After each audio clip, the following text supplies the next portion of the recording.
Where there are kids, there are kids' toys. Here, in one of the varied temporary exhibits the museum is lucky to get on loan from area residents, in this case Carol Anderson, is a cloth doll collection. The dolls were created by a Mrs. Saring in the 1920s while she was living in Kentucky. A bit of this and that from old clothes, maybe a discarded purse, stuffing from discarded furniture, and the young lady has a friend for life, or so it seems at the time. But it is not all joy for history's children. Remember the 40-mile desert? Scraps of what was once dolls strewn along that infamous trail near Fallon. What do they signify about the families and children making that trek? Years later, Marion Ellis gathered the scraps with care and reassembled them into complete dolls. They may not perfectly match the original dolls along the trail, but your imagination can match the dreams and tribulations of those very young people on the trek across some very hostile landscape. Her doll, her friend, could be what kept her going to finally make it to the clear water of the Carson River at Ragtown.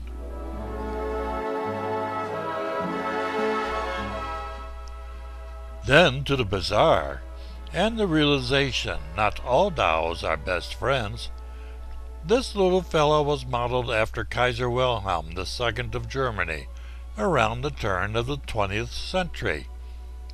Makes it more valuable to collectors, if you are into that sort of thing.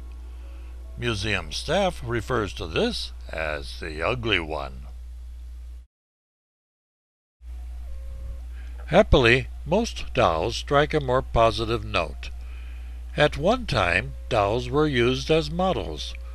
They were dressed in the latest European fashions for those in society's elite to select their next wardrobe to wear at an upcoming event. The collection of dolls at the museum is so extensive a slideshow could be made of just this subject. But here we must move on to other things.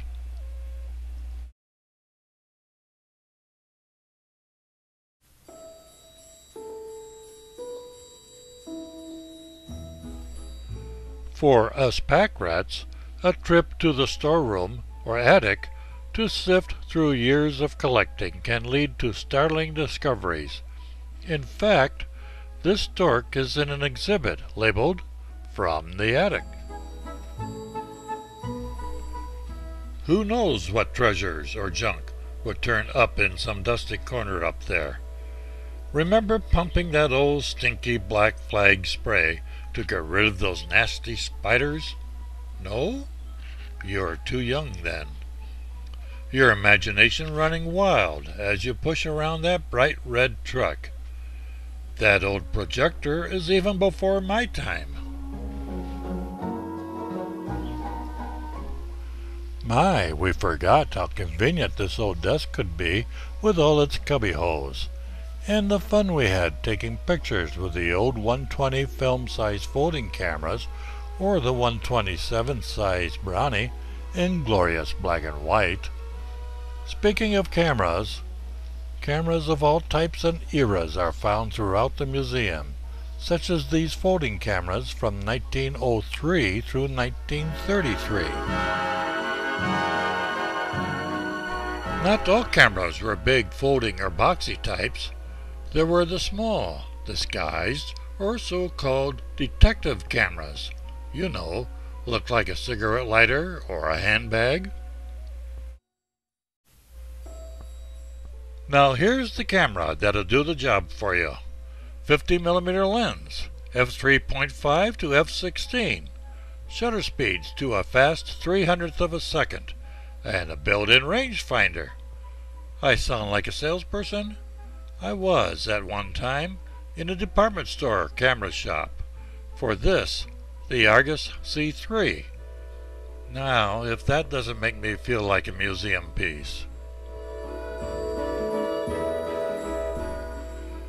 Box, movie, small, large.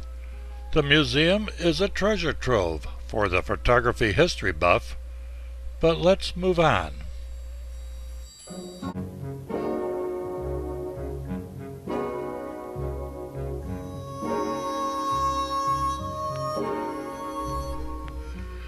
As every nook, cranny, and any open space is utilized, you have to look carefully to find some of the oddities displayed, such as this antique cast Voltaire clock.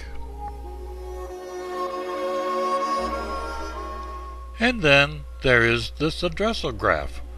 The word may not be in my computer spell checker, but here it was, churning out address labels for the city of Fallon at one time. Or how about this portable master phonograph? Note the latches for the carry case lid in the front, and a hole between them. That's for the crank to wind it up to play. Walkman for the early 1900s? Not quite.